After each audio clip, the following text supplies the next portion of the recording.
Dexter Season 5 episode review video. Before I get into that, though, pretty important, if you're not caught up to the point where I am, if you're watching Dexter or you're just not entirely sure, then you definitely need to take the initiative and pay attention to the episode's title, which of course I'll mention as well as put in the description for you.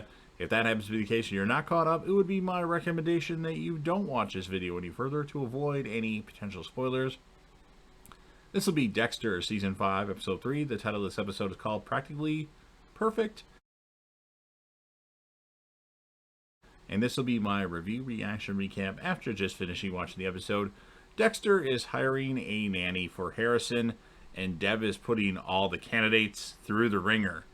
Dexter, like Sonia, says she's practically perfect in every way. It's Miss S from Orphan Black. And Dexter is looking forward to killing Boyd Fowler to fill the void that he's experiencing right now. Batista and Masuka have battle scars from the club fight. Deb makes fun of Masuka for it. No Soderquist in the briefing room. That's suspicious. Usually he's in there. I saw Ramos, but I didn't see Soderquist. Dexter talks to a crisis counselor who was V's mom in Shameless, another random character that's in the episode. Quinn is upset. Him and Deb haven't had sex in 9+ days. Sonia is watching Harrison. Dexter calls to check up on him. She's got it under control. She's got this. While doing this, Dexter is out sitting in Boyd Fowler's eyesight, waiting for him to lock eyes with Dexter. He finally spots Dexter, and he sits with him and eats some of his lunch sitting next to Dexter, because he's seen Dexter before when he saw him on the road, with that call that he got. And Boyd tells Dexter to work with him, and they agree to meet up the next day. Dexter finds a place for a kill room, and then Sierra Monson is helping Deb. Dexter gets back to Deb's, and Sonia and Harrison aren't there. They're gone. And then shortly afterwards, she gets back right after and tells Dexter she took a walk to get Harrison sleepy, and it worked.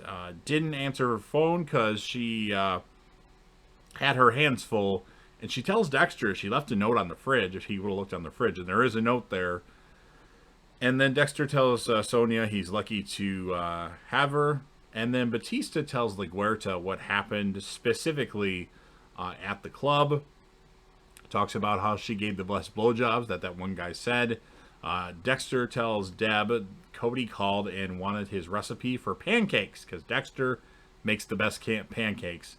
Deb calls Dexter to get back into routine, as it can get her back into some sort of normalcy. And then Dexter goes on a ride with Boyd Fowler. Boyd is listening to that Take It stuff by Jordan Chase. We'll meet more Jordan Chase later. And Quinn is looking at the Kyle Butler sketches next to a picture of Dexter. Officer Manson and Deb have a theory about a recent couple's death. Dexter gets Boyd Fowler with the M99, but Boyd turns around and shoots Dexter with a tranquilizer dart before he passes out. Dexter and Boyd are taken to the hospital. Officer Manson and Deb may have gotten a witness beheaded. Really brief cameo by Soderquist here. Quinn is in touch with the FBI and wants to get in touch with the Mitchells, as they're currently in the safe house. That would be Arthur's wife and his children. That'll be interesting. Jonah and Rebecca and his wife Samantha was his wife's name. I can't remember now. And then Dexter and Boyd both leave the hospital when they're not supposed to, and then Boyd Fowler arrives home.